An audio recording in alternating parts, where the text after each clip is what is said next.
The following is a presentation of the St. Louis Chess Club. Round 1 of the Winter Classic here in St. Louis.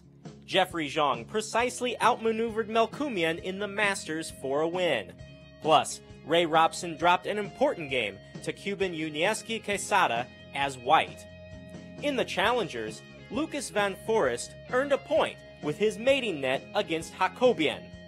Coverage of Round 2 starts now. 20 international chess professionals compete in St. Louis as USChessChamps.com presents the second annual Winter Chess Classic.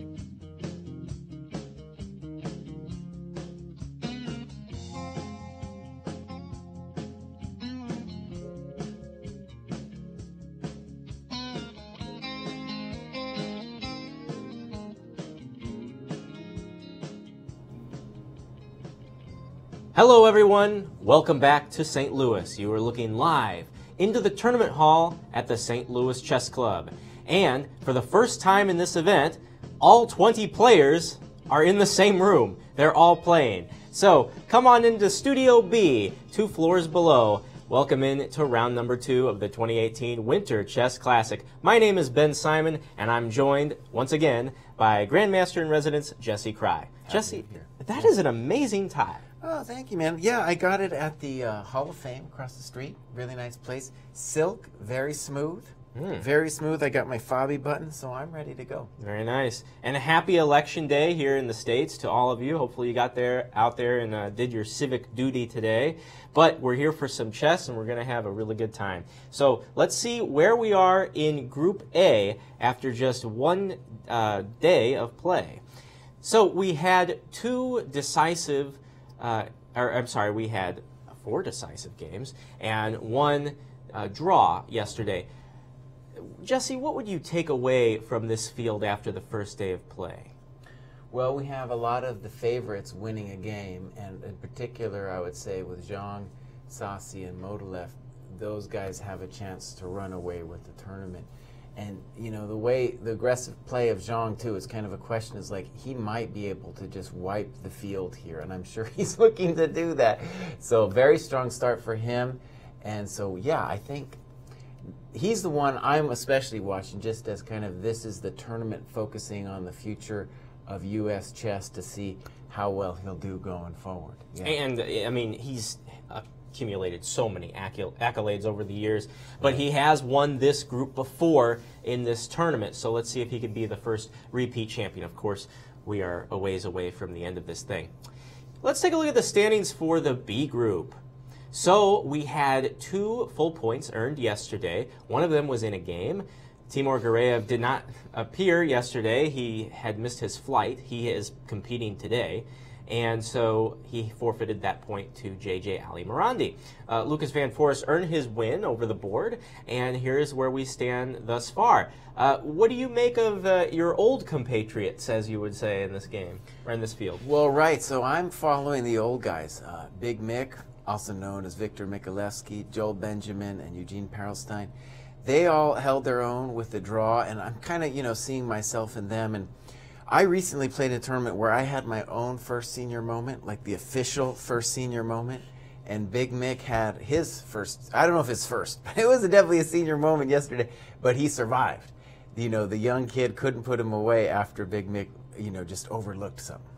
So I'm looking at those guys, but of course this field is wide open, and I wouldn't be surprised if we see Gureyev, who we know just dropped a point for nothing yesterday. I would. That's the kind of guy who could win this tournament, even, you know, starting with an egg, started with a 0. A real wild card. Real wild card. Yeah. If you're not familiar with the format, let's introduce you for the first time. You're going to be watching 2 10-player round robins going on at the same time. This is classical chess. 90 minutes for the first 40 moves. There's 30 minutes added on for the remainder of the game after that. And all along, you have a 30-second increment from the very first move. So you can't stop taking notation, even if you're low on time. Players may not agree to a draw before Black's 30th move has been played. So this encourages fighting chess because, I mean, you could play an opening. It leads to a quick draw, but if you're forced to play 30 moves, there's a chance for some imbalance. There's definitely a chance, yeah. The tournament schedule, we hope you stay with us for the entirety. There are no rest days, except for JJ Ali Morandi yesterday before the event began. But every day, 1 p.m., the round begins, and you can watch it live at uschesschamps.com. And we are on the air every day, 2.5 hours after the start of the round. So 3:30 p.m. every day, except for the last day, because the last day, everything starts early to make room for playoffs, if necessary, next Tuesday, November 13th, because there can be only one winner in Group A and only one winner in Group B. And this entire time, we want you to join us all over social media, Facebook, Twitter, uschesschamps.com, Chess24. I am monitoring the YouTube chat. It's very dangerous.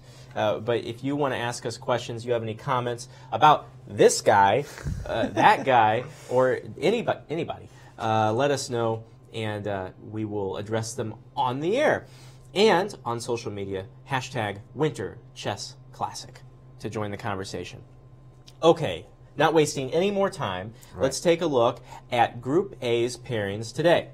All of the games are still in progress. Alexander Shimana versus Jeffrey Zhang. Miro versus Ray Robson. Daro Spirits versus Alexander Motilev. Hrant Melkumian versus Sam Sevian. And by the points, our key matchup is Krishnan Sasakiran versus Uniaski Quesada. Now, these two have played before, actually, back in 2015 at the World Team Championship in Armenia. That was a draw. So we'll see if that's any bit different. I don't know. Your evaluation might say otherwise, Jesse. But these are the two players, the only two players, who are facing off today that have a full point from yesterday. So let's take a glance at the game. Well, it's kind of interesting. So we were just talking about the 30-move rule. And one thing I was saying was that back in the day, you know, before this 30-move rule was in existence, it would be very common for GMs just to agree to a draw in a symmetrical position like this, where it seems to me that no one really has the advantage. But, you know, you're at move 20-something, you got to make to 30. Well, someone you might feel makes a mistake, or someone might get a little frisky. And it's on this move that Sassi does get a little frisky and plays c4, which is definitely a little controversial, because now he's going to have a bad pawn, an isolated pawn on d4. However, what it is going to do if black takes on c4 is it will free the knight on d2, who is at the moment a little bit challenged. There were so many other moves, I should point out, that white could have done, but c4 is going to unbalance the position a little bit. It's still fundamentally pretty drawish. However, there's some nice tricks actually involved with c4, based on the fact that this bishop on f5 is only guarded by the knight. For example, I think the intention would be if dc, then we have knight c5, knight takes, bishop takes, and here you're actually losing a piece. Because if bishop e6, then there's rook e1. So there's quite a bit of venom behind this c4 move. And of course, the simple threat going on here is white is threatening to play c5, kicking the knights away from the protection of the bishop. So, yeah, this is where the 30-move rule comes in. It comes in because c4 as a move is definitely might throw black a little bit off balance here. And Quesada's been thinking about it for a while. Very well. Now, before we move on to Group B, it is, I should mention that there has been a draw. We'll look at it in a little bit, between Miro and Robson, the two players who came up empty-handed yesterday. So after 30 moves, they have a draw. But let's take a look at the pairings in Group B before we get to that. All of the games, let me check. Yes, they're still going on. Aram Hakobian versus Viktor Mikhailevsky. Timur Gareev in his first game this event versus Nicholas Theodorou. Lucas Van Forest versus Robbie Kevlishvili, Joel Benjamin versus Zavan Andreassian, and our key matchup this round comes from, well, the highest rated, highest scoring players, I guess you could say, in this matchup. First time matchup, Eugene Perelstein versus JJ Ali Morandi, who is fresh, you would think, because he did not play yesterday with that 5 point. But let's see what's happening on the board, Jesse. Right. Eugene played very well after Ali Morandi gave him a little bit of time in the opening. And we got over here, Queen E5, and then Perelstein plays a very nice sequence of moves. Queen, Rook E1, giving the pawn, and he could here play Knight E7 to just win the pawn back and have a slightly better position, but instead plays Rook E2. And this is a clever move because the queen doesn't quite know where to go. In the game, Ali Morandi decides to sacrifice the exchange with Queen B5, Knight C7, Queen C7, snip, snip, snip, check to the miserable king, and Rook takes A8. And so the claim is, from Black, that the extra pawn and the weakened white king side will be enough to have enough counterplay to hold this position. My intuition is that white should still be able to win it, especially if he can trade a pair of rooks, and that is what Eugene was able to accomplish in the next couple moves here. Queen C3 was a very nice move. In fact, Rook E8, we should say, is controversial because you don't really want to trade your rook in these positions. Queen C3 is a nice move, just a simple tactic. We're hitting the queen, of course, on F6, and if Queen C3, we're going to first play Rook E8. And I think Black wisely says, no, I'm not going to trade queens. And this position, yes, is very promising for White. White has the centralized queen, and he got Black's rook off, which I think was a big achievement. And honestly, it seemed to me like Black helped White get that achievement. So maybe that'll be interesting to talk to Perelstein about. So this position has gone from being clearly better to probably just winning. All right, very well. The old guys are coming through. There you go. Hey, you never know what happens at this kind of tournament. You know, when you see like the big world elite tournaments, well, yeah, there's no even old guys competing unless you call Kramnik old. Anand is older than me. Yes. Thank you very much. Right. Right. You got me there. But at these tournaments, it seems to be more of a grab bag. And you see this dynamic quite a bit at the Classic, the young and old. I think it's more apparent at this event. So this is one of the more intriguing couples of fields I've seen, and we've been doing this since early 2017. Okay, let's see what the players are competing for. There's money on the line here in Group A, a big $22,000 prize fund where the champion goes home with $6,000. Well, that's before tax, that kind of kills you.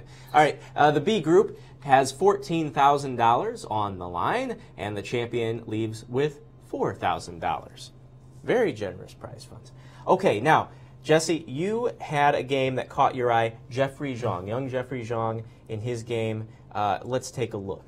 Well, this is one of the most exciting games I've seen in a while. And when you look at it, you're going to see just absolute chaos. And I definitely want to spend some time on this. It's probably going to be true, I don't know, it's just probably, that White is just losing, but there's quite a bit going on. But I tell you what, before we get there, let's look at how the game started, because I really like the way Shimonov built his position here. So I was upstairs watching this, and what he did was something I very much admire, is when you can play against someone and get an original position fairly soon, and that's what he got. So one thing, White's idea I think is very simple here, and that is that by playing F4 early, it's kind of like, imagine you're playing a King's Indian, but you're not going to do the Knight E1, F4, and then back. You're just going to get it directly. You've also gotten rid of what would be your bad King's Indian bishop. So White really has dreams of a fantastic King's Indian attack against Black, and he's definitely going to get it in this game. And after E6, there was a number of different moves that White could play here that were interesting. But watch what Shimonov does. Knight B5, Queen B8, Queen D3, and this is going to force young Jeffrey to dislocate his king with King E7. Now, that came at a price, because the queen on D3 is in the way of the D pawn, and the knight on B5 was probably going to have to go back anyway. But what we did was we got the king out. He's not going to be able to castle anymore. And I'll say this, in these positions, obviously these players are much stronger than me, but I just want to say that the break f4, f5 is, I think, the dream of all the white players. And the idea is simply that your bishop on c1 is eventually going to want that diagonal. Let me draw that diagonal on the board. And your rook, which is going to go to f1, wants this diagonal. And the reason I mention it is almost at any point in the next couple moves, I thought f5 was what Shimonov was going to play. It could have been here. It could have also been here in this position. It would have been very natural to play f5 because we just want to open the f file and also open up this bishop here. So I'm interested to talk to the players about, let's call it my dogma, of wanting to get the bishop and the rook immediately active with f5. Now, queen e2 was played, b4, knight d1, knight gf6. So black is slowly getting ready, it feels like, to be safe. And here another interesting move, c4. And it seems inconsonant with the idea of an attack, but I think the idea is that if black does not take on c3, that white will really start crushing black in terms of space. If he does take on c3, in the game, white took back with the knight, but there was even the chance of also playing dc. That also seemed great. You get your free development move with the bishop. What you guys are seeing in this game is a very rich game where there were many different chances for different kinds of plans. And in this kind of game, what you're going to find is that's when time pressure is going to happen. And that's where we are now. So let me show you what happened. Knight c3, rook e8, beautiful move. And now this move e5, which honestly I don't think white could calculate. In my own dogma of the position, right, I don't like to play e5 because I'm worried about this bishop not getting out. But the truth is here is that what white is intending is just to sacrifice that pawn on e5 and thereby opening up the diagonal for the bishop and the rook. And we're about to see it get really crazy here. By the way, many different moves here possible for black. Knight d5, knight h5. In the game, he took and played knight g4. Check this out. d4. So we temporarily protect the pawn, but while freeing our bishop, something we've needed to do for quite some time. C takes. All right, so now we're down a pawn. Knight g5. We're threatening f7. I think in this position, too, there were several different moves black could play, and Jeffrey plays knight h6. Now, the controversy of knight h6 is just that maybe it's not going to be that active on h6. But on the other hand, white really needs to prove something right now, and it is complicated. He takes, and I think, again, Jeffrey could have played several different moves, but he plays rook h8. And a stunner move now from Shimonov that I think I understand, but I'm not sure. Well, I'm going to guess. Okay, go ahead. The move that looks logical to me. Yeah. Knight g5. No. Punch he in, plays punch out. knight d5.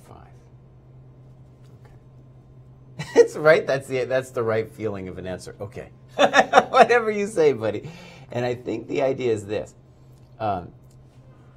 If e takes, then bishop g5, and if you go back, then e6 is actually going to truly be crushing. It's a very nice conception. Notice that this knight is covering this square, so the king can't escape, and this would just be mate. Very beautiful. So let's go back to this knight d5. I think the other point is, if you play bishop g5, then we see the point of rook h8, which is then black just goes away with king e8. That's my assumption anyway. And on knight d5, if you go back, then I think we're going to start planting stuff on f6. So Jeffrey took up the challenge. E takes, bishop g5 check, and now what happens? Well, Jeffrey said it's time to take a walk. King e6. And it is a real question now as to whether White is going to be able to find a mate. He's got 12 minutes left. He's got 18 moves to go to move 40. So definitely, in my mind, the game of the round. I don't see a mate right away. And the problem is not just finding the mate, but if you don't find the mate soon, black is going to consolidate with moves like knight takes e5 or queen takes e5. And so, let me just get your first take on this. You know, imagine you haven't calculated anything, it's complicated. Would you rather be white here or black? I'd rather be white. Okay. Because it feels like mate. It looks like the king is vulnerable, the black king. So, and the white queen looks like, you know, she has potential. There's no useful checks though for white with the queen. This is a hard. I would feel real. I think this is interesting because he's got 10 minutes left and he knows that he must find a good move here. And I'm going to guess also that he's going to have to find more than one good move. Like, you have to find a really nice tactical sequence or at least idea here, and then there's going to be more decisions down the line that you're going to have to make. Jesse, what do you think about bishop takes h6? It's a thought. I really don't like getting rid of my bishop, but it's a thought. So let's say takes. Just to free up the And you want to give a check, square. right? Yeah. All right, and then that was my concern with king e7.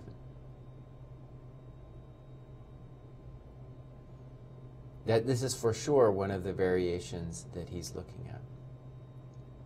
Yeah. So, actually, what about an interesting little sack here? Rook takes f7. Okay. One thing I like to say is that it's easier to sack other people's pieces. But all right, let's look. King f7. Yeah. All right, queen takes the knight. Queen takes the knight. All right. Am I dead? Well, I don't think it's over. I think you're following a good path because if king g8, I have to wonder about knight f6. Right.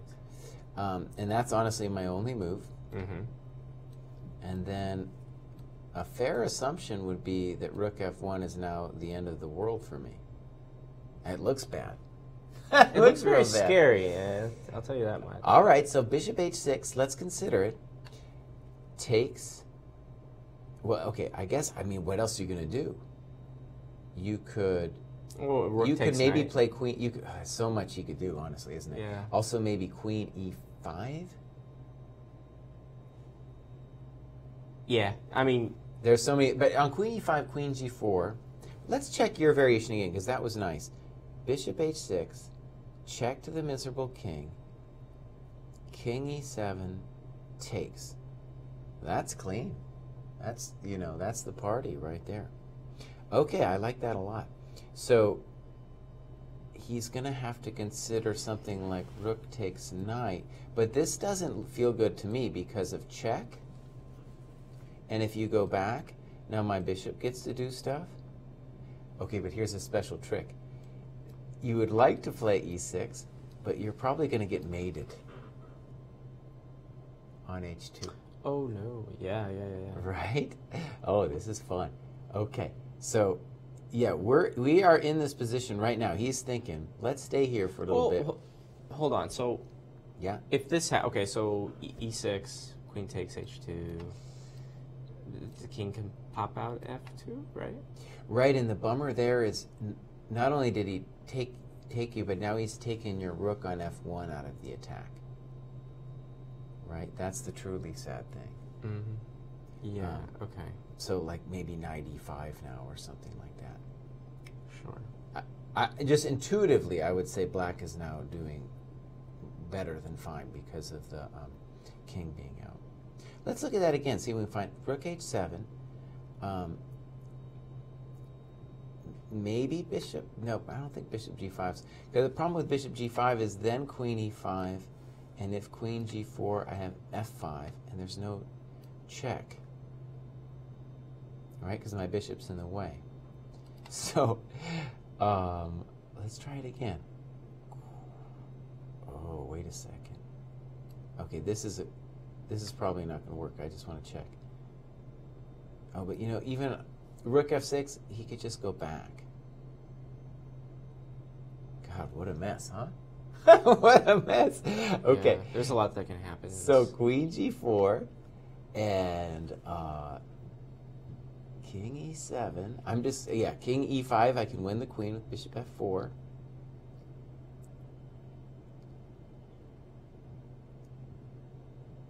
Is there something else we could do here? Yeah, this is very frightening. Man, oh man. Because even if you played something lame like bishop g7, rook g7, rook a e1, the attack is still coming. We're still going to play things like e6, and it's not going to be so nice. With the sugar and spice, it's going to be rough. So Jeffrey's earning it here. His opponent, too, I'm going to say, I really admire okay, the Alex way just moved. he built up his position. He took the knight. I believe, he took it h6, looks like he I took think. the knight, yeah. So bishop h6 and rook takes happened almost instantly. And now he's got 6 minutes left. And, right, we were anticipating now queen g4. That happened. Did it happen? Yeah, he just played it. Alex just Oh, played because it. you're watching it on the screen. Yeah. Very beautiful. Okay, It's a good. good way to cheat, you know. Yeah. Just watch the players. Queen g4 and king e7 happened. And now white needs a good move. So let's go through it. The slow play way would be bishop g7, rook a e1. Though I'm going to guess there that black is actually fine. For example, rook a e1. Knight f8 is a nice defensive move. Because you just bring your knight to e6, and that should be enough.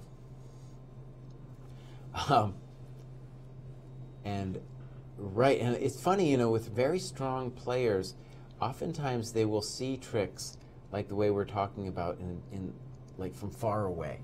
And especially the trick that e6 is not going to work because of a queen h2. Maybe we can do this. Oh, that looks evil. What about that? Here's a good move. Bishop takes, and our rook defends f7. I like that one. Right.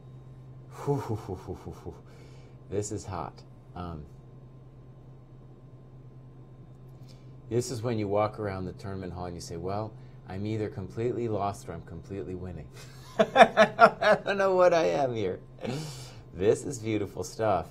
And let's stay here because Shimonov has 5 minutes left and he definitely needs a good move now. He has chosen queen g5.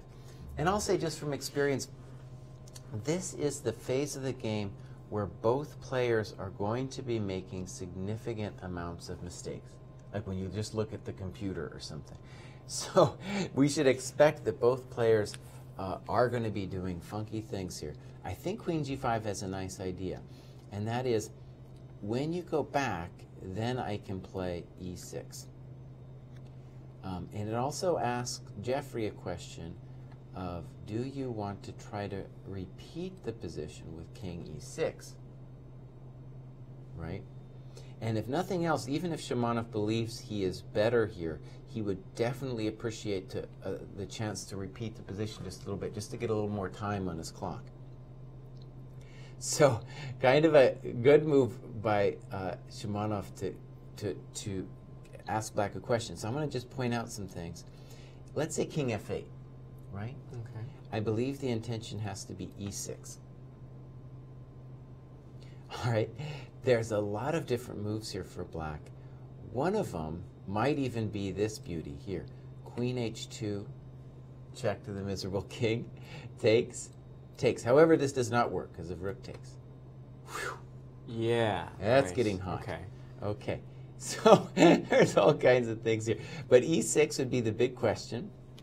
And the point of this whole business is that we're getting e6 in without Black having the chance to immediately kill us.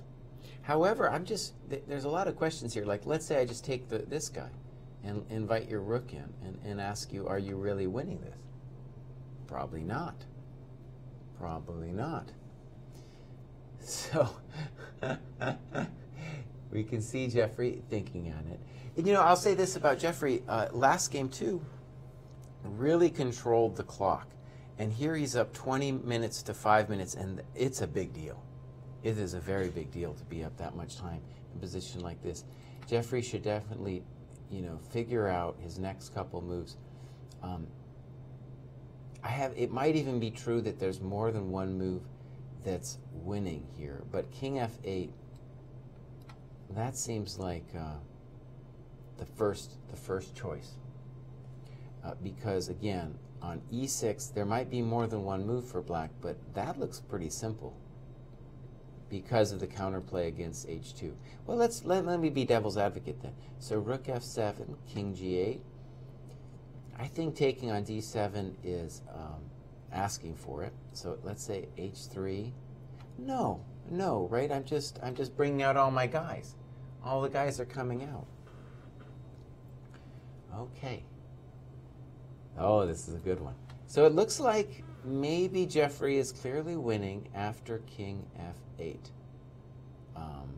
Maybe, was there another idea here for white? Maybe Bishop G7? Doesn't feel right, but the idea would be if Rook G7, then we could play E6 anyways. Go back for a second. Yeah. So this position? Okay, so King F8 might be an issue here. Okay. Queen takes G6. Oh, good move. That's a good move. Bishop H6.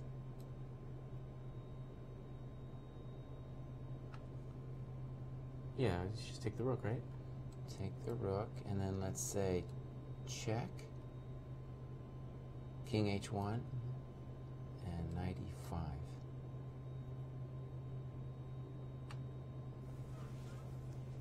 I don't know.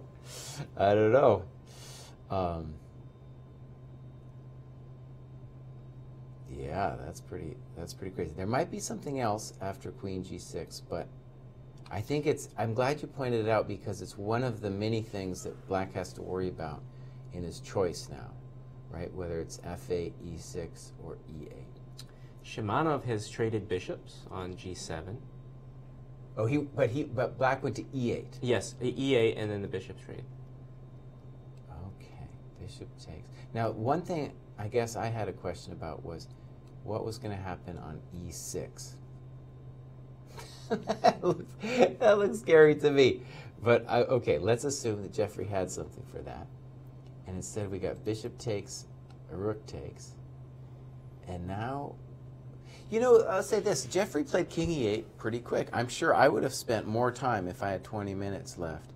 But I guess he's confident here. And honestly now, white really needs something amazing because we are very close to shutting everything down now with moves like knight F8 and or knight E5. Right.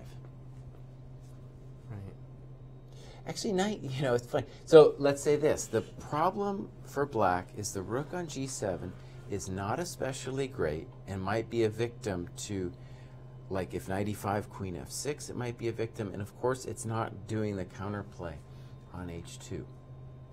Still, I very much believe in black's position here, but this is why a lot of strong players stop playing the Sicilian is because accidents happen in positions like this. Terrible accidents, and then you're just lost. Like, let's imagine E6, for example. Let's imagine F takes.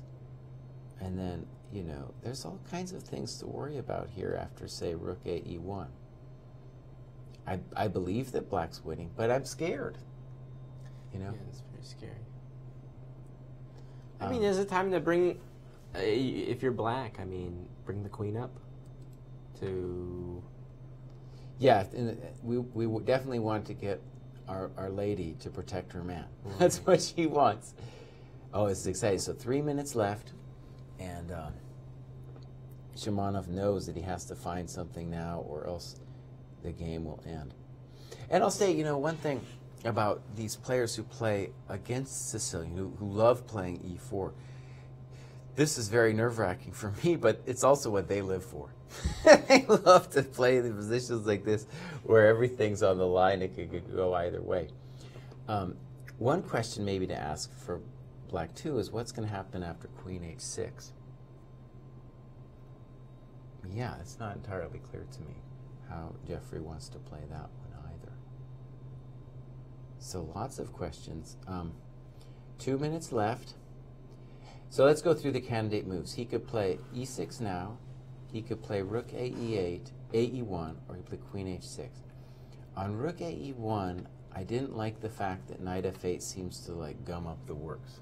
There might be other things too, but I was afraid of that. But maybe you could play that way. You'd have to have some idea, right, in order to do that. Oh, he's really ticking down now. Oh, man. Remember that. I mean, there is a 30-second increment, but it's still not a lot of time left. No, because the thing about a 30-second increment has been a great thing for chess, but the thing about a position like this is not only do you have to calculate well, but you have to find ideas. Like, and it's hard. It's like hard to generate interesting ideas in positions like this to give your opponent grief. I'm going to root for queen h6.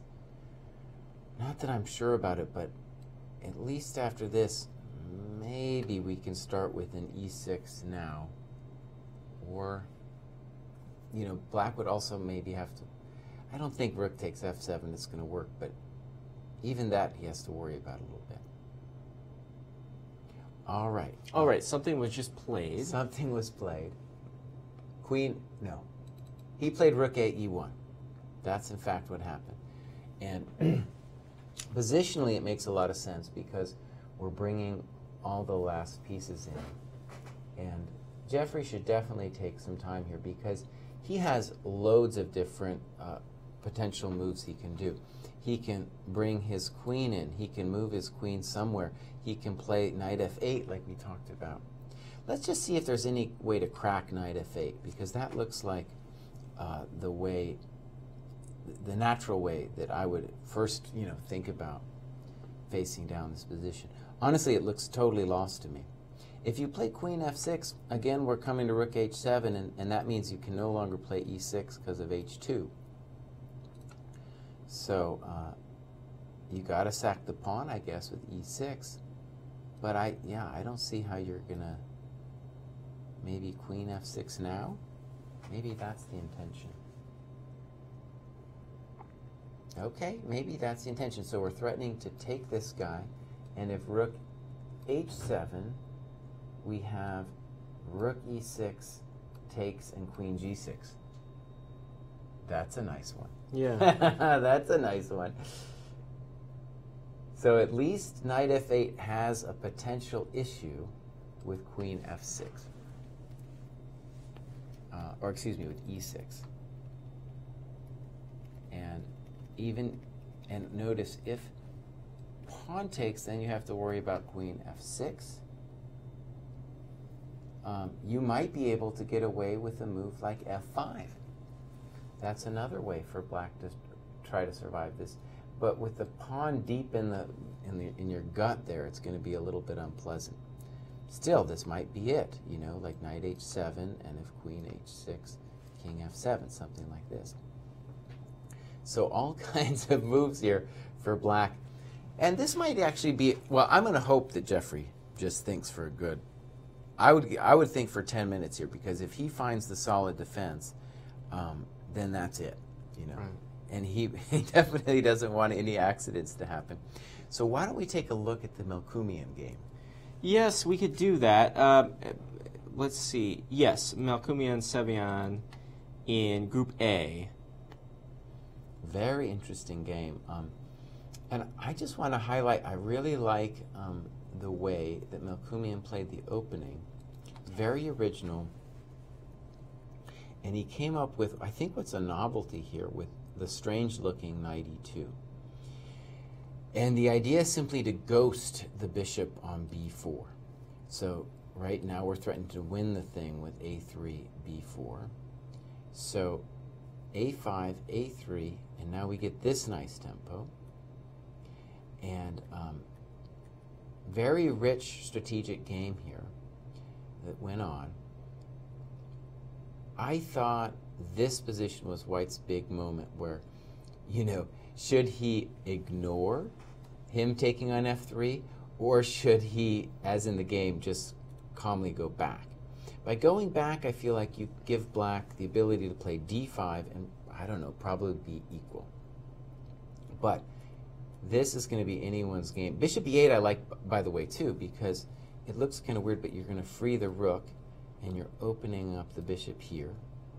Rook fd1. It looks, honestly, now it looks, right? It looks like Savion has a nice tug here. Oh, yeah, this is, very, very nice for Samuel. Rook c8. A little bit of dancing now. And here's our position. Well, I think we should say White has tried, kind of like yesterday with Hrant Mikulian's game, where things didn't go quite his way. He then, started to bunker down. Mm-hmm. That's definitely, it looks like what we have here. And really, when we look at it, all of Samuel's pieces are engaged, have some kind of job. So this looks like a very promising position for Black here. So it might be 2 Black wins in the key games. Yeah, it could happen. Let's take a look in Group B. Okay. It looks like Aram Hakobian, one of the other Armenians in this tournament, has really got Viktor Bikhalevsky on the ropes. Right. Yeah, let's take a look at how this happened. Bishop g5 has been popular for a while, let's call it with the not-so-fancy GMs, but now the fancy GMs have also started playing Bishop g5, mostly as a way, like Karu's played it, Magnus has played it, as a way of getting an original position. And the original idea here was to take on f6 immediately, but Black delays it, and then we transpose into the traditional Bishop g5 variation. And let's say this. Black has an unopposed bishop, the bishop on c5, which is the pride of his position. Let's jump over to Perelstein's game. Perelstein is about to win his game against J.J. Ali Marandi, a game we glanced at a little bit earlier on. Whoa, yeah, this is about over right now. J.J. away from the board. Yeah, I noticed that since we left it, the knight on e8 hasn't moved at all, right? So the dream of Black's was that his knight was going to be able to create some counterplay against the white king, but it hasn't been able to do so. And here, Perelstein's just looking for a nice way to finish the game. Rook d4 jumps out at anybody looking at it. But there's other moves here, too. So a lot of good moves here. Rook d8 might work. Queen g3 might work. f4 might work. They all look pretty good. In fact, f4 might just be immediately leading to some kind of obvious mate. f4. That's what happened. And Black took it, if I see right from the screen. He has no choice. And then I'm going to imagine Rook d4 now, but there might be other things.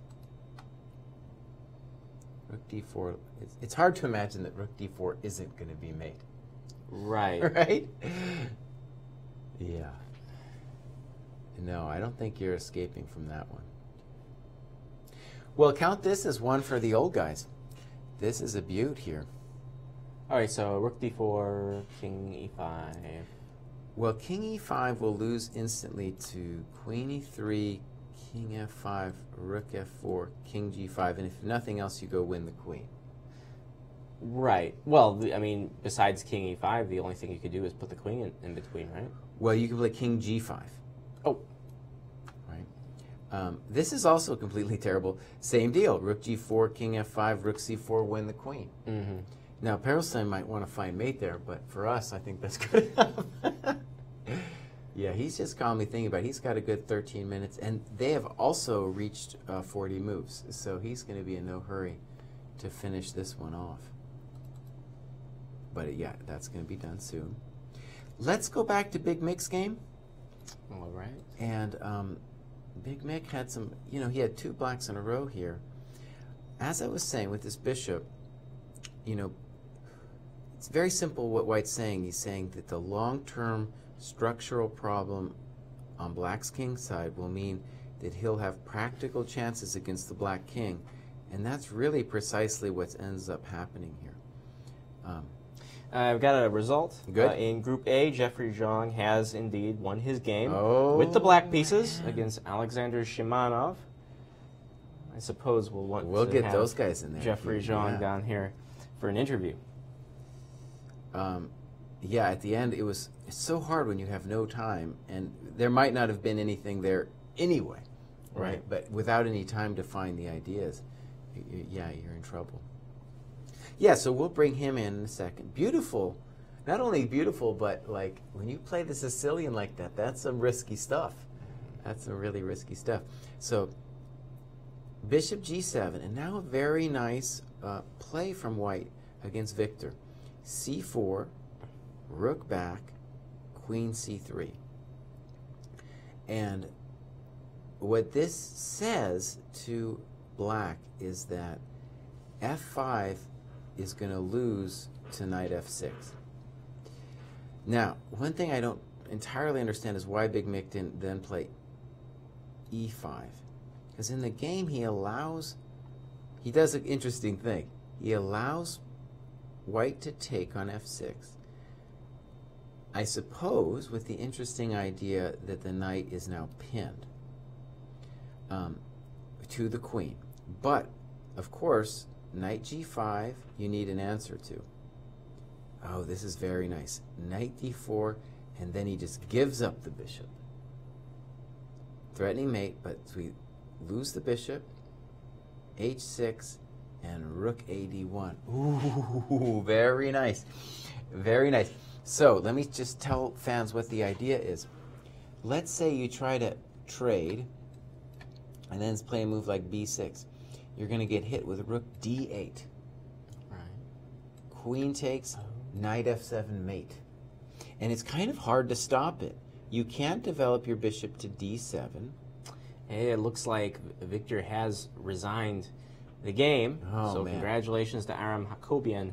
We might, we've had some good attacking games this round. Yeah, and we might have a train of some good interviewees, because I understand that we do have Jeffrey Zhang ready to come in for an interview. Great. So take a look around the horn, and I will be back after the interviews. All right. Yeah, let's get that game up, and we'll have Jeffrey come in. Yeah. This will be great. So, we're going to ask Jeffrey a bunch of different questions here, starting with the opening. I'm hoping we have time to talk to him when he comes in. Of course we have time to talk to him, but in depth about all the different things that were going on in this game.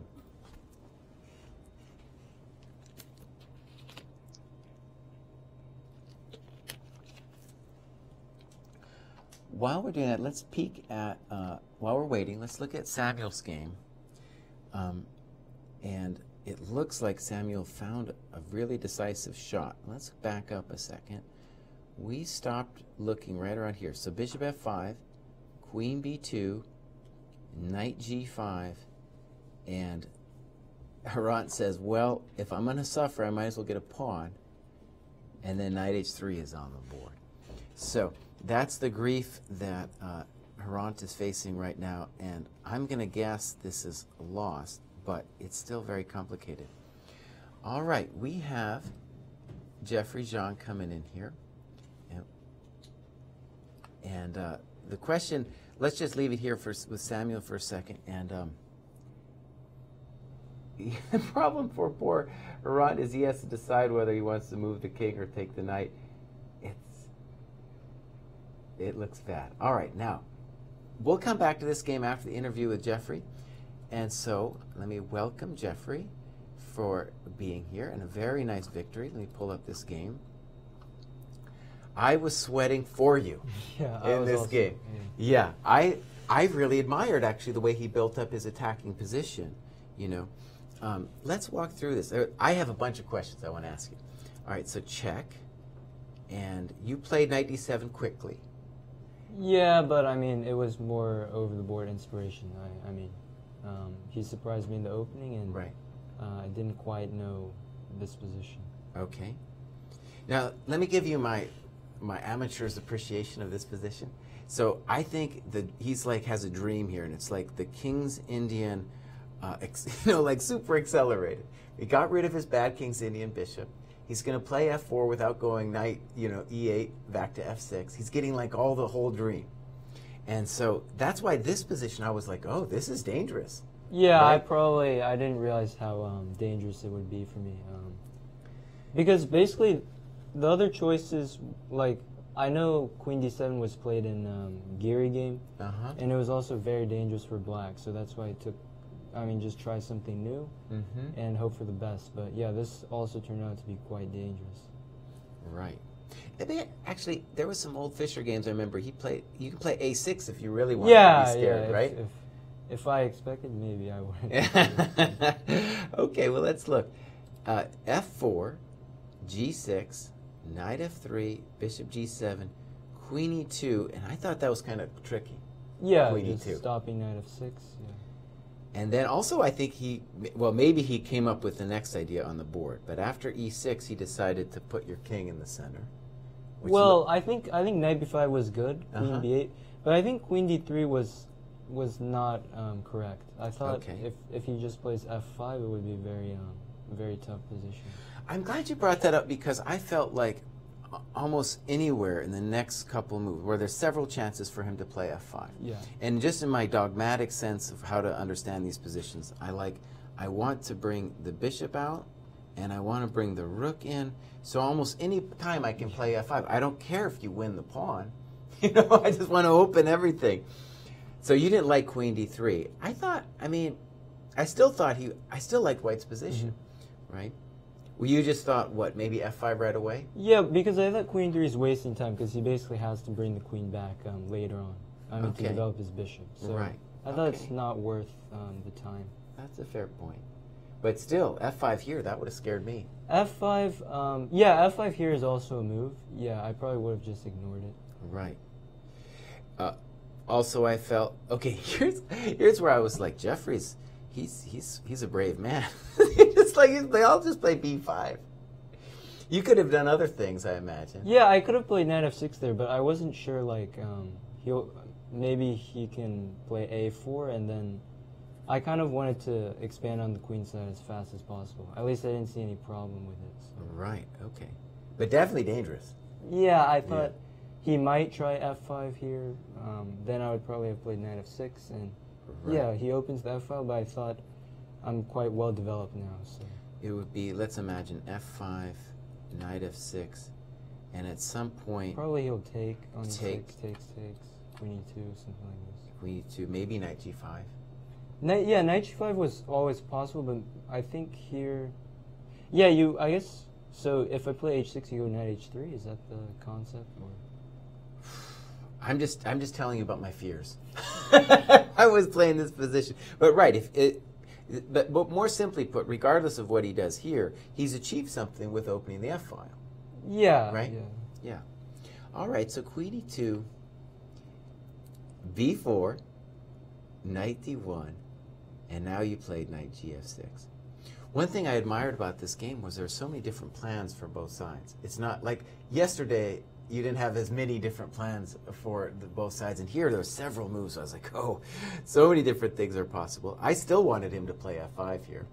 f5, but now I have this idea to play Jeff and e5, which I think is good for black. Okay. Because I have a big center and the king will be quite safe. I mean, queen is very ideal on e7. Like this. Yeah, so I'll just play queen b7, rook g8, and so on. Okay.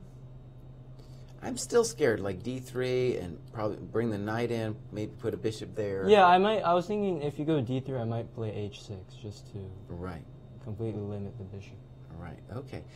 No, it's true. I think the longer you wait with f5, the less potent it's going to be, right? And c4 was an interesting idea. Did you feel this was an interesting choice, whether you took or not, or was it just obvious you're going to take? I think it's possible not to take, but I prefer taking because I mean it's hard to evaluate this position when I don't take. Like if I played rook e8 now. But yeah, it's a very slow maneuvering game. Probably I'll play knight b8, knight c6. That's interesting. a5, a4. Because right when I felt like if you don't take, then your queenside play kind of just is going to end. Yeah, yeah. Right? Yeah, that's interesting.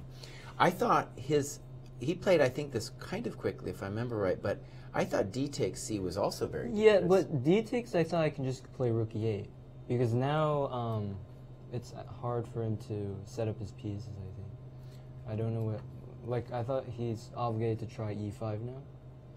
But then I just play knight d5. So. But look, he's got that beautiful pawn in c3. He could play this slow as well. Well, I'm not sure. I mean, somehow I don't know how you set up your pieces. Like, do you play knight f2 or? That would be an old man move that I might make. Yeah. Well, I mean, I think Something it's knight the f2. best move here. Yeah. Knight Yeah. f2, king f4. It's an interesting. Well, actually, let me ask you this: when you played b takes c3, what were your thoughts? You thought? Yeah, I expected DC. Yeah. Uh-huh. But I thought I was doing fine. I thought maybe. It's You around thought you were equal. fine here? Yeah. I Yeah, was I like, thought I was oh doing man, I'm scared for you. I thought e5 was a good sign for you, just because it didn't feel like the right move. But otherwise, I'm playing king f8 j, right? So I didn't see. Right, right. And here, you actually had a bunch of different choices here as well, right? I thought only knight h5 or takes. I thought You could maybe do knight d5 too? knight d5. I considered briefly, but I don't think I considered it for so long. Maybe it's also possible. It just seemed to me like one problem for him in playing e5 is I don't see how he could calculate it, right? Because there's so many different moves that you can do. And that's true. Now, we're going to enter like the new tactical phase, and he's running into time pressure, and it's like he needs to find some ideas. I kind of like what he did against you, unless maybe you have a different idea of what. Yeah, well, I think, seeing what happened in the game, I mean, I missed this knight h7, but like, if you go back, maybe I should have played knight h5, because it looks safer at least. Right, knight h5 looks safer. I was thinking knight h5, d4. d4. I'll take on d4. He has to take king f8. Uh-huh. And, yeah, I think I was Maybe concerned about queen f2? g4. Queen f2, Queen f2. Okay, so if I play king f8. I'm not sure, but all I know is that I don't have to worry too much about it. This business is scary. Yeah, you mean you can maybe play a move like d3? Or I might be able to play d3, right, and just give the question back to you about. Yeah, how you because wanna do it. you're also threatening g4, so Right. you have to be very careful. Yeah, maybe this is not so clear either. So this was true madness. Now, do you feel comfortable in positions like this? Not really, but I mean, if I get there, then I can't really get out of it. So. Yeah, you can't get out of it. All right, so d4. I had to stop. d4 was a nice idea. Yeah, I had to stop playing the Sicilian because stuff like this happened to me. Accidents happen. Accidents. I figured you probably had more than one move here. No, I think it's. This is totally I only forced? have to play knight h6. So Okay. I mean, if I take on e5, he's got rook f7. So yeah, this was very clever, knight h7, and yeah, this was frightening. Now, at just in your objective assessment, what did you feel here? Like what? I couldn't evaluate the situation. I mean, I was just hoping not to get mated. Right. I thought, but yeah, I felt very fortunate to have rook h8 because I guess like the most obvious move is queen e5. Let's just see. I wasn't sure if I'm worse or not. Maybe he'll play bishop g5, f6, queen e5, knight e5, knight f6. Yeah, maybe I'm actually because I thought dc3 and he has knight h5. This is probably an issue. Yeah, so maybe this is just bad for me. Wow. Okay. Yeah. Very complicated. Yeah. Rook h8, and I admired what he did. I mean. Yeah, I think he was forced to play this knight d5. At least I didn't see anything. That was exciting. That was almost move. He was ready to knock you out. E takes, check, and then our sense here in the booth was that if you went to e8, then e6 would be really rough. I think so. Yeah, well, Yeah. I wasn't sure if I was lost or not because I have queen e5. I wasn't sure if I'm lost. But I mean, I didn't see anything wrong with king e6, so I decided. Right. And here again, didn't have that much time. I think the only other option for him is rook c1, but it doesn't really help him because I go queen b6. So I covered c6 and I threatened d3. So I think taking was correct. Could he have gotten away? I was thinking maybe knight f6. Knight f6. If I just take on e5, I mean with the queen. Yeah. I mean, I have no idea what's happening, but I assume something like that. Oh, but then But you could I have take so and many, play yeah, knight e4. Yeah, this okay. too much material, I think. Okay, so he took, and let's show the fans the problem with, what was it, bishop h6. This was kind of interesting. We were seeing queen g4, rook f7. Yeah. Check to the miserable king. King g8, knight f6, and I didn't analyze it, but it just seemed like that had to be over. Yeah, rook f1, probably, Yeah. Yeah, I didn't analyze it either. I also assumed that. Yeah. So, here we go. Oh, excuse me. Rook h7, well played. And here he's under immense time pressure, but do you think he has any other chance? What he did? I have a feeling that it's a draw. That's my feeling, but I didn't see how to make the draw for white. That's it. So just like a gut feeling that he should be able to. That's interesting. Yeah. I mean, because queen on b8 and rook on a8 are out for the moment, so I feel like he should have some way. But yeah, I did not see it. I guess queen g4 is probably correct. All right. And one thing we were talking about is the unfortunate thing for him is that if he plays bishop g5, then he can't really play e6 because of h2. He can never play. Yeah. Exactly. If he had that, you'd be in big trouble. I would, yeah. So, yeah, I didn't really see anything for him. I was looking all kinds of stuff. Queen g5. Was king f8 just as good as king e8, or no? King f8 I thought is not good because queen g6. So I'd have to play king g8. I mean, but this, I mean, he at least has a draw there. Oh, I was thinking maybe you'd like take, check, and like that or something. But this is probably. This might be. This is pretty scary though. I don't know. Rook f5. I don't know. Yeah. No, I didn't know. That was the other one that I guess I saw. So king e8. And here he took, which seems to be like a capitulation of it. Just, I don't know what else but he's I think supposed he to has do. to, yeah, because if he goes e6, I think I take on h6 with the bishop. Right, so, that's right. I didn't see anything. Let me show that. So e6 takes, and it's nice that your rook is covering this guy, right? So I don't know, ed. King f8. King f8. There's not much. I thought, yeah, he has to take on f7, but I assume that I'm fine. I mean, yeah. King takes. Yeah. That has to be fine. Okay, so bishop g7 takes. Yeah, so maybe instead of rook a1, he was saying that this is probably the critical moment, if he could. Play queen h6. Like, yeah, queen h6 was critical here. Yeah, that was the move I was thinking of. Yeah. Okay, I have to go rook g8. Then the thing is, rook f7. If I take, it's a draw, but I think I take on e5, so should be winning. With the queen. Yeah, because now I have queen e3. That's the problem. So he has to go like rook f3, but I feel I should have some kind of defense. Yeah, this is. And you could castle, right? No, you can't castle. Unfortunately. It'd be nice if you. That would be a shocker, if you could castle. All right, but yeah, let's see if we can find something here. So we're saying queen h6, rook g8, and now is the question if he could mess with you. Yeah, because okay, e6 I'll just take queen h7, rook f8, and the king always is finding some shelter, like on d6. So say take. Although, yeah, so like king e7, queen g7 maybe, king d6, queen g3. Now, yeah, I can block with, I should probably block with the knight. Yeah, because queen a3, king d7, I think it's okay. So let's just for kicks, rook e1. Yeah, he should try rook e1, rook f5. Can you do this kind of business? But yeah, I have queen h8 though. So like take. Oh, you're right. I didn't see queen h8. Yeah. Huh.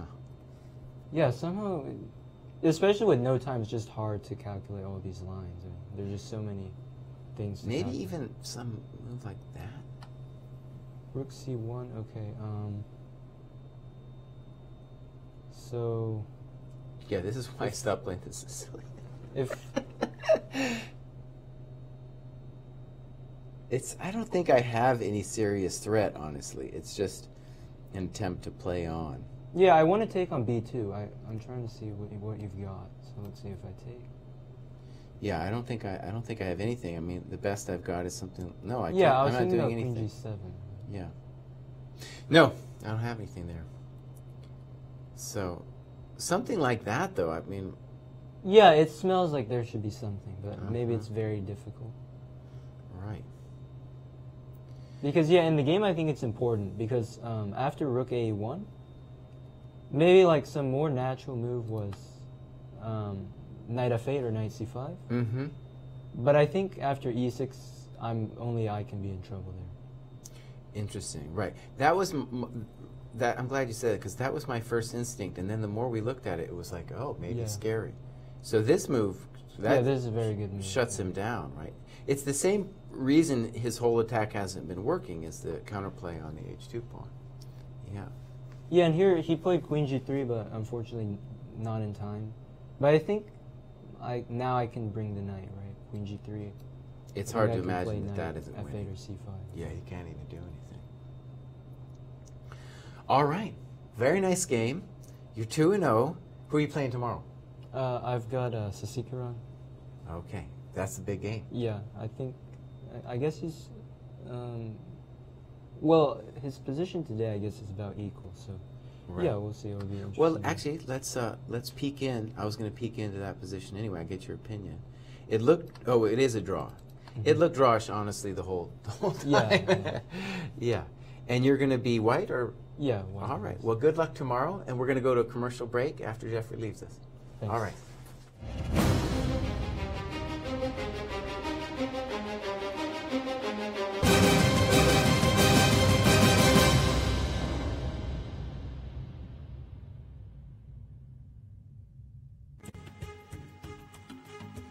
A moment comes in chess when you need to test yourself at a different level.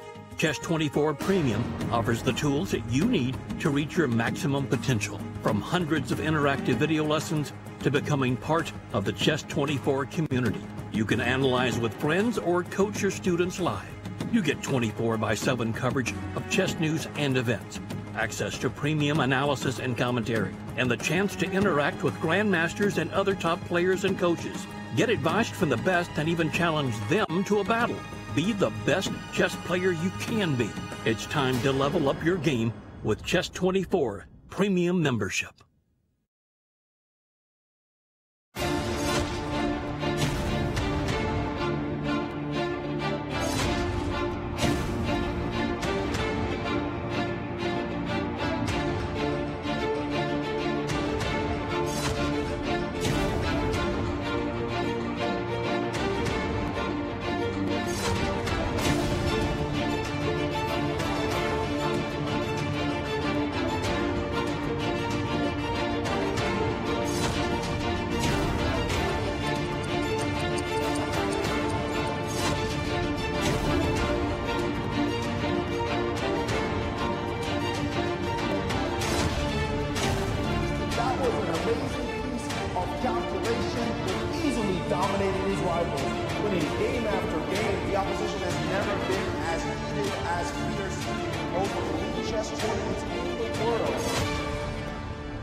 When you visit St. Louis, you'll probably want to watch the Cardinals or the Blues. What about after the game? Heading back to the hotel would be a major error. Instead, boogie through the city and discover the music that gave the blues their name. At the National Blues Museum, Broadway Oyster Bar, or even the legendary Blueberry Hill. So whether you love the Cardinals, the Blues, or the blues, come play with us. Hey, you guys know I can't play this, right? St. Lou is always exploring. All right, we're back with Eugene Perelstein, who just had a very nice win over Ali Marandi. And one of my favorite quotes of the tournament so far, Eugene said, "I played like an old man and it felt good." Yep. Yeah. Change so love. let's look. You know, I had a bad reputation for a long time because I would just any variation I would take. Right. Take 5. So they called me Take 5. That's what they called me, Take 5. Like I did Exchange, King's Indian, the whole thing. Right. And one thing I was jealous with you about here is since I normally play Knight F3, I couldn't do this variation that you played with Bishop G5. Yeah, it's a tricky line. I've played it before. Pretty good record with it, but looks like my opponent wasn't quite familiar with this line. Right, because it felt like after E6, maybe you're already a little better. Yeah, I just have a good bishop. His bishop is stuck on C8. It's a pretty comfortable position. Right. And I just want to play E3, bishop D3. It's like a dream exchange love. Yes, I agree.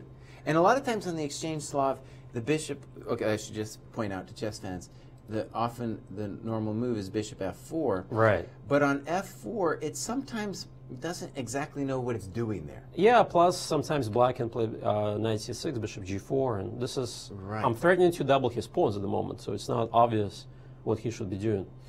Right, and I felt like the next couple moves, he gave you what I think are he fulfilled the dreams Yes, of all old after men. E6, you know, even if I didn't really analyze this deeply, I'm pretty happy with this one. And I thought that move too, that had to have been a nice feeling to have. Yeah, knight I've never H5. seen knight H5 before. Typically they play castles and then knight E8 and try to get knight to D6. Sure, right. But okay, he decided to trade the bishops, which is typical at some lines. But here, it's like you're getting the nice dark square bishops off. Right. The knight is going to owe you a tempo to come Exactly. back. And then I have the knight E5 F4 plan. So yeah, you've got everything Yes. going on. So takes and knight E5. Knight Simple E5, chess. yep. So if he Simple plays chess. knight F6, I just play F4, and this is like a dream position. Right, let's put that on the board. Yeah. I guess I'd call this a Pillsbury attack. Pillsbury position. attack, yeah. So E4 square is very important under control. Then I'm going to play queen F3, G4, queen H3, and just go for the free attack. And one way to talk about this is to say in a normal Pillsbury, black might have, say, a dark square bishop, and we would have some terrible bishop here. Or sometimes there's a bishop on B7, and they try to get Right. knight E4 to block the diagonal. Right, so this is So like it's the like total a dream. dream. Yeah. So black arguably makes a more controversial decision. Yes. And takes on I E5. kind of expected he may do this because he didn't really want to suffer. So G6. Now the game is very dynamic. Because if I don't play what I did in the game, he's about to play castle on F6. Right. And then my center is gone. So I think bishop E2 is very strong. Okay. Forcing knight to G7 and now E4. Yeah, very simple. And if he takes knight E4, I'm just dominated. So I think bishop C6 is reasonable. I take, he takes, and now bishop F3. This is all because you're up in time. Yes, it's all about time. It's all about time. So yeah. here he castled, I think. Hard to find a better move. Yeah, right? I think he has to do. And we briefly mentioned that instead of knight D5, I had this interesting idea of rook E1. And if he plays rook A D8, now bishop takes D5. And I'm intentionally pinning myself. But if he plays queen C5, which looks like really bad position for white, now knight E4. Knight E4, right. And look at this tactics, like knight F6 is just annoying. If he plays queen A5, I can play knight F6 check. Or even knight D6. Oh, no, you can't do it. You have to play knight F6. Yeah, Let's knight look at F6 check. that. Queen A5, knight F6, king H. And now this beautiful idea, queen C1. Uh-huh. I had like similar idea in the game, but this is even better. Because I maintained the E5 stronghold. Oh, this is like Van Forest yesterday. Yeah. Yeah. So, All right. unfortunately, that didn't happen. I like what you did. It was very. This is knight D5 is the old man move. Yeah, it's an old man move. I knew that I'm at least equal all the Right. complications, but I'm going to go for it. So he has to go for all this.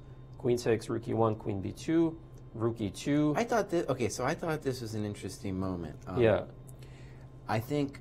Let's just note that the queen has some problems in the game. Black chooses to sacrifice exchange. with Yeah, queen that was a D5. little puzzling to me. Maybe it's not a bad practical choice, but queen A3 is what I was worried about. Right, and I was wondering to myself, because I couldn't see it directly how you were going to knock him out here, but I Yeah. was saying to myself, Eugene sees something here that I didn't see a killer blow. I was thinking about rook E3 here. And so I think he can play a queen B2 back or even queen C5, and it's still unclear where my attack queen is. A5, right? With queen A5, there's a problem. So if you play queen A5, knight F6 check, That was my main idea. King h8, now I take on c6. And rook h3. And now he's got major problems. So Looks h5. bad. Looks bad, yeah. And then queen c1, same C1. idea. Yeah, that's beautiful. Okay, well, so, because I have a feeling that, let's just say that the problem, of course, is that you're forcing his queen to leave the f6 square. Right. So it might just be that when you turn on the computer, it's going to find something amazing anyway. Or it may just find perfect defense black holes. You never know. But you were concerned with queen c5? Or queen b2. Both of these options I thought were better than the game. What would you do after? But queen, okay, queen b2. Well, obviously I can repeat rook e2 if I want to draw, but I obviously don't want to draw. So I'm not sure. I mean, rook b1 I can sack more pawns. Okay, that brings me to this question. So when you decided on, what made you sure about rook e2? Rook e2 versus rook b1. I mean, the other old man thing you could do, of course, even after rook e2, queen a3, is you could just go and get the endgame. Yeah, well, that's why I thought after rook e2, worst case scenario, I can repeat, and then I can go to the endgame.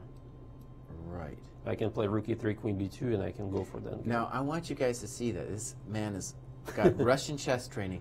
Always repeat. Always repeat. Always repeat. I have a hard time doing it in my actual games, but I know that it is the correct, psychologically devastating thing to do to your opponent. Okay, well, let's look. Queen b5. Yeah, queen b5 is very unexpected, but there is some kingside damage to my pawns. So right, bishop so 6, f3. we were talking about this, and I was saying that obviously the hope is with the pawn and with your damaged kingside that maybe he can somehow hold this. Yeah, if I can trade either a pair of queens or a pair of rooks, it's pretty much game over. I'm glad you said that because that seemed like in the game, maybe I didn't understand it correctly, but it seemed like he helped you exchange. Yeah, I think he blundered queen c3. That's what he told me. Yeah. Right. So here I played the queen b3. Yeah. Let me just ask, what about queen d7? I thought that's what you were going to do. Also looks reasonable. Okay. Maybe queen f6. Maybe queen f6. Some pressure on a1 and f3. Oh, whoa. No. Yeah. No, your move's better. Yeah. Queen b3, simple. Yeah, so this is simple chess. b6, queen e3, so I want to get the queens off. Obviously he doesn't want to trade. Rook c1 sets up the trap with rook e8, queen c3, and he just lost after that. I think rook d8 is his better try. Rook d8 here. Okay, but the other weird thing about rook e8 is, like, let's say that for whatever reason the trap isn't there. Right. Isn't it still the case that, like, after queen d3, you didn't want your rook? Ah, but he can play rook d8 now, maybe. So, you know. Right. He wins the tempo. I don't know. Yeah. All right. But yeah, obviously he doesn't want to trade. Yeah, so queen c3, nice trick. And yep. Yeah, now this is just over. Totally over, right? And one thing I said in the broadcast, and maybe you'll back me up on this, my dogma in these positions is that the rooks, when you got two of them, they kind of do the same thing. Yeah, yeah. And the rook and knight are doing different things. So if you can get rid of the rook, it's devastating. Yeah, right? That's exactly right. Yeah. And so I was like, when I see my dogmas confirmed by other people. This is absolutely correct. Very simple, queen c6. Yeah, I think this is just over. And his knight actually never even gets back into the game. Yeah, so very nice. Yeah, so I induced f6 to weaken the king, and now it's pretty much any trade is bad, so he decided to kind of commit suicide with the king march, and I'm winning like 5,000 different ways here. I'm glad, though, that you didn't try to mate him. You just took his queen, because that's what old men do. Yeah, that's what old men do. I just take the queen, you know, or like Karpov said, I just go into king and pawn endgame and I win. I don't want to checkmate. Right, right. Well, beautiful. Yeah, so now you've got a point and a half, and who are you playing tomorrow? I think I'm playing the young Greek. Theodoro. Yeah, Theodoro. Okay, that's going to be a good matchup. How did he do today? I don't know. Let's check. Sometimes I have trouble finding all these. Oh, that was a draw. He drew, okay. Oh, against Timur. Actually, that's a great segue, because chess fans, I am forcing this on the St. Louis Chess Club. We are going to watch.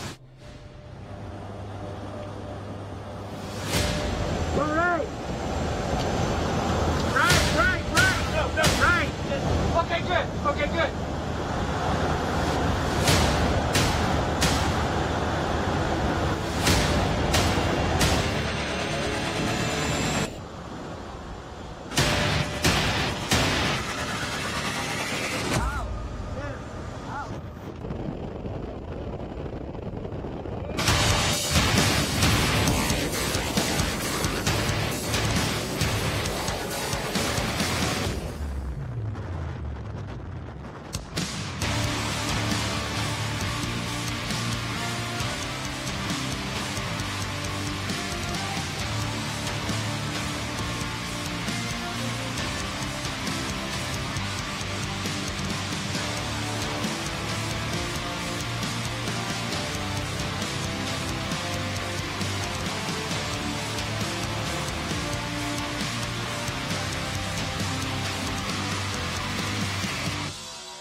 And welcome back to the 2018 Winter Chess Classic.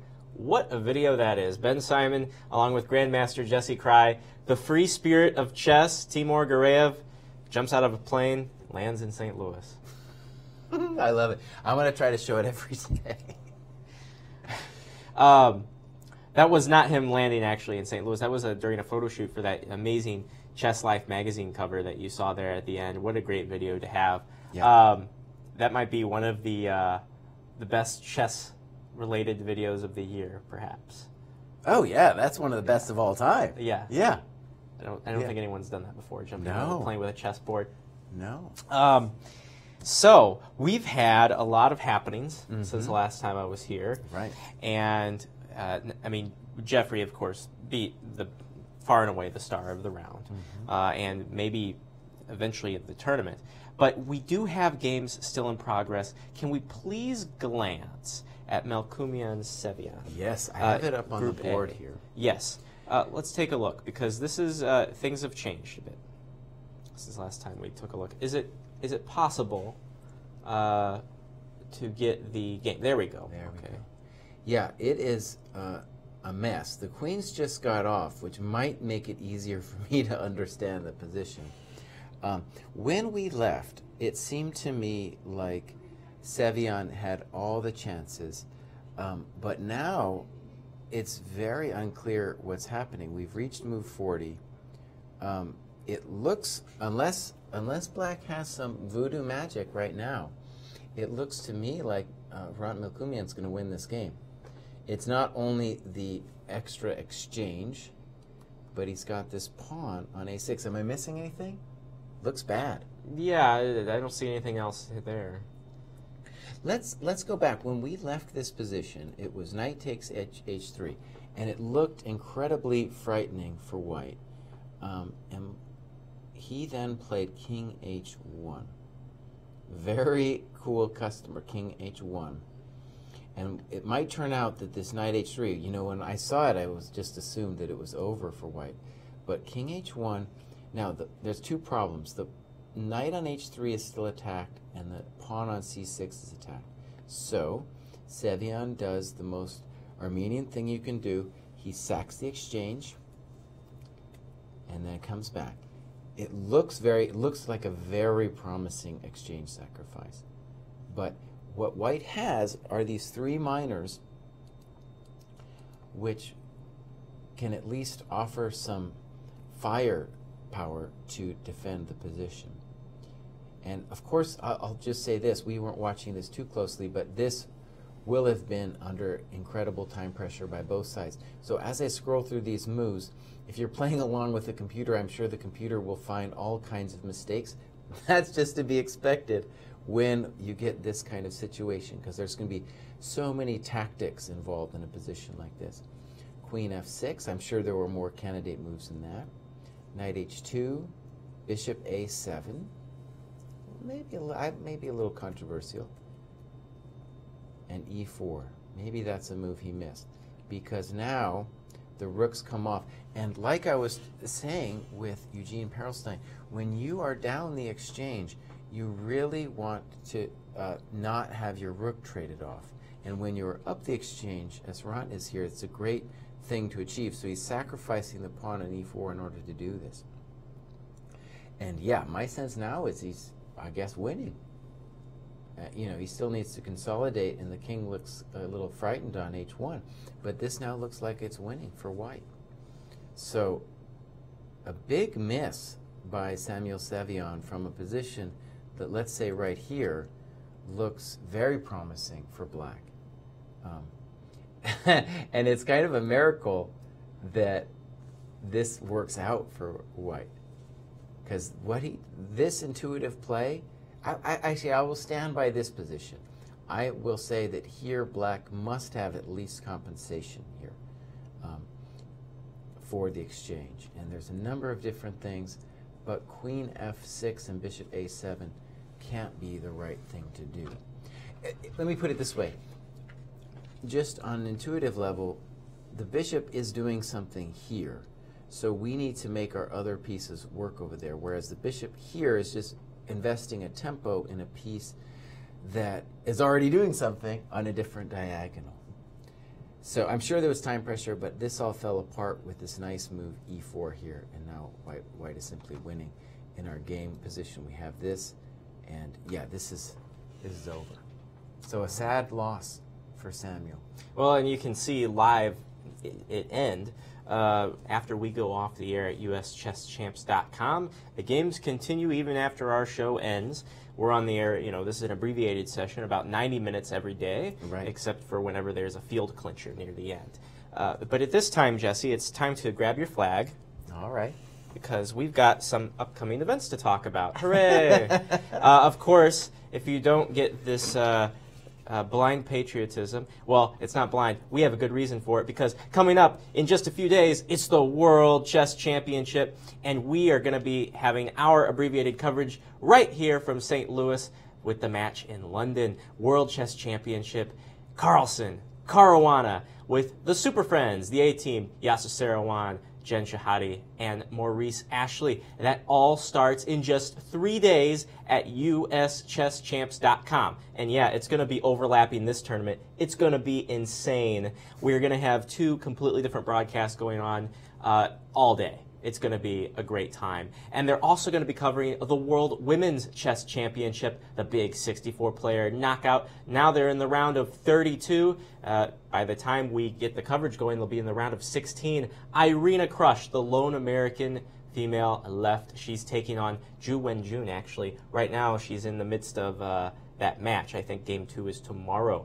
She is down 1 point. She needs to win to stay in and potentially move to the round of 16. We'll see what happens when Today in Chess covers the World and World Women's Chess Championships starting in 3 days. And then after that, we have a Norm tournament coming up. It's the St. Louis Invitational. Grandmaster Norm Field, International Master Norm Field. Who will be the next emerging stars in the world of chess? And then we close out the year once again in London. We will have coverage, full coverage, right here in St. Louis. The top 4 players with the Grand Chess Tour: Fabiano Caruana, Hikaru Nakamura, MVL, and Levon Aronian are going to be playing in a miniature knockout, classical, rapid, and blitz, all rated by my favorite, the Universal Rating System. And of course, the most important part, the winner is the Grand Chess Tour champion. It's going to be awesome. Very, very exciting chess will be happening starting on December 11th. Okay, so the stories of the day, Jesse. We have a player in Group A and a player in Group B that are still in perfect standing. Jeffrey Zhang, of course, the Jeffrey Zhang show. The Express is rolling down the tracks. Yeah. Can anyone stop him? We'll see. But a great victory, a complicated, amazing game against Alexander Shimanov. And over in Group B, a game that we didn't really get to look at too much, the good friends played each other. The Dutchman, Van Forest and Kevlishvili. They show up together, they're talking together, but no doubt they had a very intense game today. White came away with the victory as Lucas Van Forest now stands 2 for 2, and we'll see which of those players, if either, can maintain their perfect standing after tomorrow and maybe beyond. Right. And the guy who Timur gave a free point to also won against Big Mick, so we got, those are the 2 players. All right, beautiful. And so that will do it for today. Thanks for stopping in and joining us. This show was produced by the world's greatest production B-Team. Tammy Hyde is the streamer, and we had Isaac Schrantz on graphics and audio, as always. Danny Machuca is your technical director. And for Grandmaster Jesse Kraai, my name is Ben Simon. We will see you tomorrow at 3:30 p.m. Central Time, and you can catch the games a little bit earlier at 1 p.m. at uschesschamps.com. Until then, we say so long from the Show Me State.